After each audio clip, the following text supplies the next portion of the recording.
Baik, perkenalkan nama saya Francisca Octaviani dengan NIM Dodo 10417698 kelas M3, mata kuliah Manajemen Kuantitatif, dosen pengampu Bu Putih Febriasari, PMSC.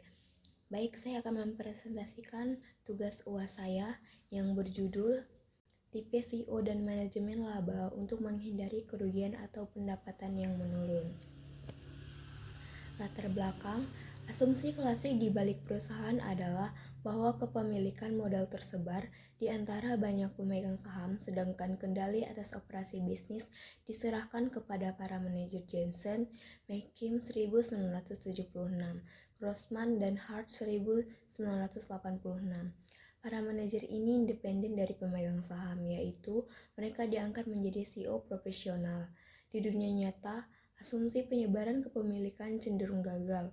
Kepemilikan cenderung terkonsentrasi pada segelintir pemegang saham atau Domses 1986 dan Slaver dan Fisney 1986, March et al. 1988.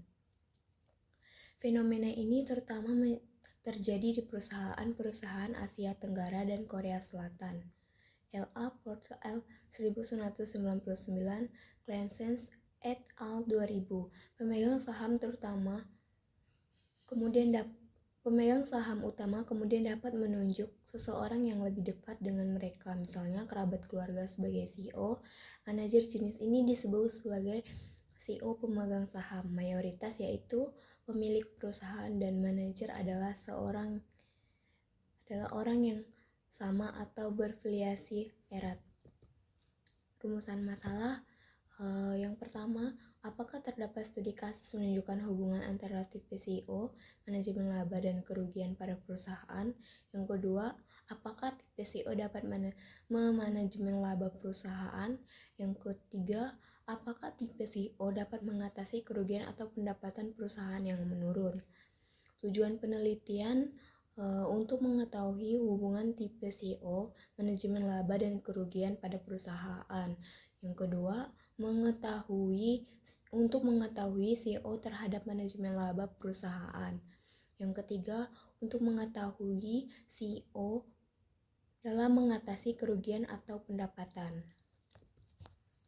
Hubungan antar variabel, kami membagi sampel menjadi 2 kelompok berdasarkan jenis CEO pemilik vs CEO profesional, dan menyelidiki apakah manajemen laba digunakan mencapai target pendapat atau laba kecil atau peningkatan laba kecil. Untuk masing-masing kelompok, kami menemukan semua ukuran manajemen laba signifikan pada tingkat 5% atau lebih baik dalam arah manajemen laba agresif, laba sampel CEO pemilik, sementara semua kecuali satu ukuran atau biaya produksi abnormal tidak signifikan dalam sampel CEO profesional. Temuan kami menunjukkan bahwa CEO pemilik lebih cenderung mengelola laba untuk mencapai laba kecil atau peningkatan laba kecil dibandingkan dengan CEO profesional. Hipotesis dan model penelitian bisa dilihat dari gambar. Hipotesis 1 adalah tipe CEO yang kemungkinan besar akan mempengaruhi manajemen akrual untuk menghindari kerugian atau penurunan laba. Hipotesis 2, tipe CEO kemungkinan besar mempengaruhi pengelolaan aktivitas nyata untuk menghindari kerugian atau pendapatan yang menurun. Metode penelitian model estimasi laba, karena penelitian ini menyelidiki manajemen akrual atau AM dan manajemen aktivitas real atau RM. Kami menggunakan model estimasi terpisah untuk setiap metode manajemen laba. AM diproksikan dengan akrual diskrioner yang dihitung melalui model yang dibahas dalam Dekau 1994 dan Kochari et al. 2005, dan RM diukur menggunakan arus kas abnormal dan operasi, biaya produksi abnormal, dan pengeluaran diskresioner abnormal, yang semua dihitung dengan mengikuti Rouch-Hall-Dury 2006. Analisis hasil penelitian bisa dilihat dari gambar.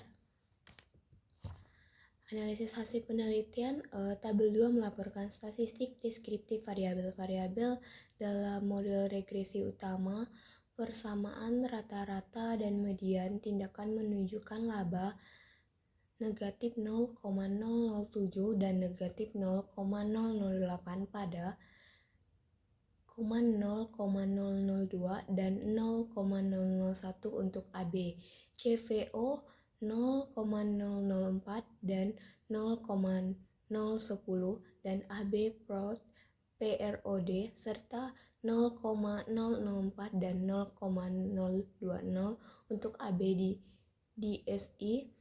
Karena semua ukuran manajemen laba merupakan sisa dari regresi untuk memperkirakan sesuatu ukuran, maka nilai rata-ratanya mendekati 0. Hanya 8,9% observasi yang mempunyai laba kecil atau peningkatan ME kecil, sedangkan mean dan median ukuran perusahaan atau size adalah 25,903 dan 25,657. Rata-rata tingkat pertumbuhan penjualan atau growth dan rata-rata rasio utang terhadap aset atau leverage perusahaan sampel adalah 6,4% dan 39,7%.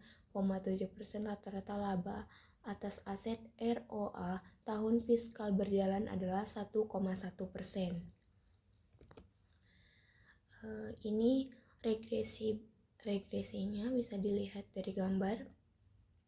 Jelasannya, regresi utama dijalankan secara terpisah pada 2 subsampel tipe CO untuk setiap ukuran manajemen laba, dan hasilnya disajikan pada panel A, D pada dependen atau PADA, AB, CVO, AB, PROD, dan AB DSI dengan kolom 1 dan 2. Pada masing-masing panel menunjukkan bahwa berdasarkan masing-masing perusahaan yang memiliki contoh pemilik dan perusahaan yang memiliki CEO profesional, variabel pengujian setiap panel pada subsampel adalah ME. Pada panel A, koefisien ME adalah 0,0064 untuk perusahaan dengan CEO pemilik, signifikan pada tingkat 5%, dan 0,009 untuk perusahaan dengan CEO profesional yang secara statistik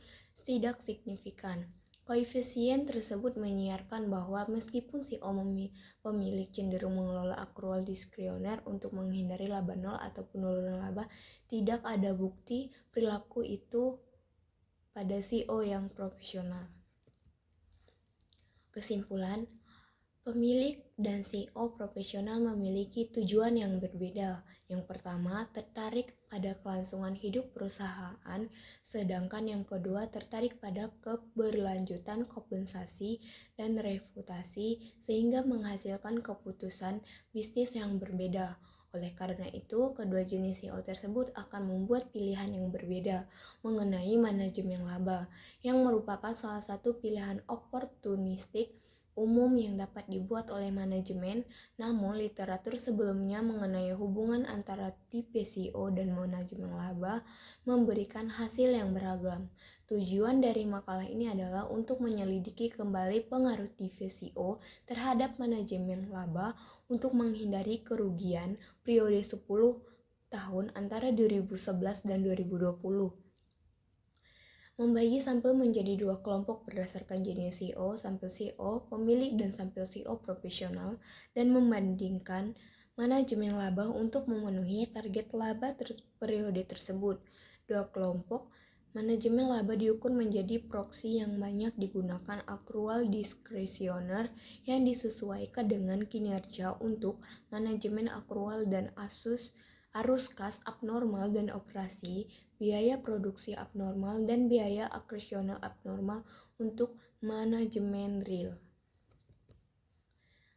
Kontribusi penelitian. Hasil penelitian ini berkontribusi pada literatur akuntansi terkini dengan memberikan bukti empiris mengenai hubungan antara tipe CEO dan manajemen laba untuk menghindari pelaporan kerugian atau penurunan laba, khususnya dengan melakukan pendekatan manajemen laba baik dari manajemen akrual maupun manajemen real. bukan dari perspektif tunggal. Hasilnya memberikan gambaran umum tentang perilaku manajemen laba masing-masing jenis CEO. Selain itu, dengan menggunakan sampel perusahaan yang cenderung melaporkan kerugian atau penurunan laba, bukti menunjukkan tindakan yang dapat diambil oleh perusahaan Korea dengan tipe CEO berbeda dengan skenario yang mendorong manajemen laba.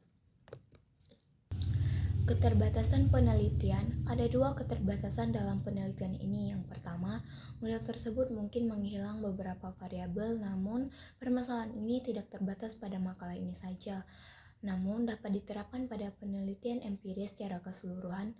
Kedua, sampelnya terbatas pada perusahaan Korea. Meskipun batasan ini merupakan bagian dan rancangan, hal ini juga menjadi berarti bahwa hasil yang diperoleh mungkin tidak berlaku di negara lain yang memiliki perusahaan yang memiliki struktur kepemilikan serta kepemilikan serupa seperti perusahaan di Asia Tenggara. Penelitian ini dapat diperluas dengan memperluas sampel untuk mencakup pasar yang lebih luas. Mungkin juga bermanfaat untuk menguji pengaruh tipe CEO terhadap pilihan oportunistik lainnya yang tersedia pada seorang CEO, misalnya penghindaran pajak perusahaan. Sekian pemaparan materi saya. Jika ada kesalahan, saya minta maaf. Sekian dan terima kasih.